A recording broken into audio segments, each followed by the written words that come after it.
The world may change and go awry, but there is still one voice to cry. There'll always be an England. Why?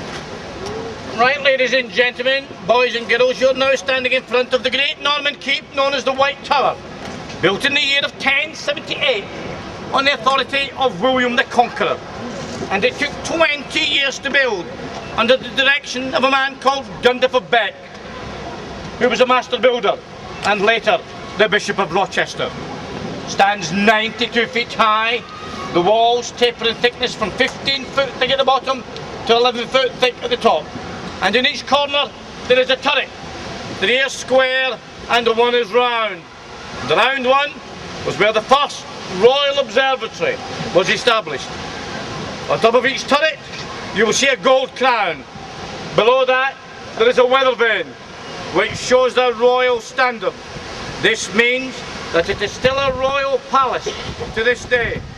And although it is no longer a royal residence, we must never ever forget that kings and queens of England lived on the top floor for more than 500 years.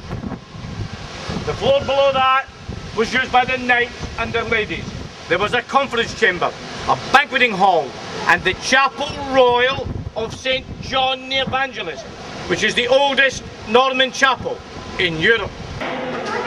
Imperial Crown of India, 1911. Fair, I point out some of the highlights we have here, some of which you may wish to visit once this guided tour has been completed, in about 4.5 hours' time. Suits of armour owned by Henry VIII, the blocking axe used in execution. Now the simple brick building next to it on the green, number 5 of Tower Green, the home of the gentleman jailer. That's where the Lady Jane Grey was held a prisoner. Her young husband Guildford was held in this tower here, just behind those windows. That's not him, that's somebody else. And it's in there where he carved her name lovingly twice upon the walls. There are many inscriptions in there. Go in, read them, borrow the guide. It tells you the stories behind those inscriptions and the fate of the prisoners. But you know the story of Lady Jane Grey?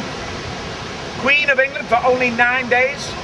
The source of another little saying in our language. You've heard that before, haven't you? A 9-day wonder. Comes from the reign of this young lady.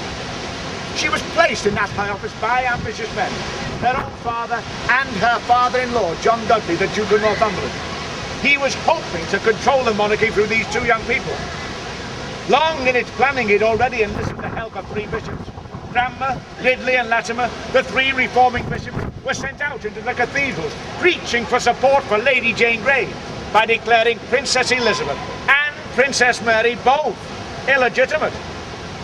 But after only 9 days, the power fell away from Lady Jane Grey. It would surely pass to the woman that was the rightful queen, who was, of course, Mary Tudor, Henry's eldest daughter. But she did nothing. She waited on her estates in East Anglia, waited for the armies to come to her. Quite an elderly princess, and time had not been kind to her. She was prematurely grey. Her teeth were bad. Her skin was so wrinkled and so weather-beaten that locally in Suffolk they'd called her the farmer's wife. Fact is, she was ugly. She'd been born at the top of an ugly tree. And she'd hit every branch on the way down.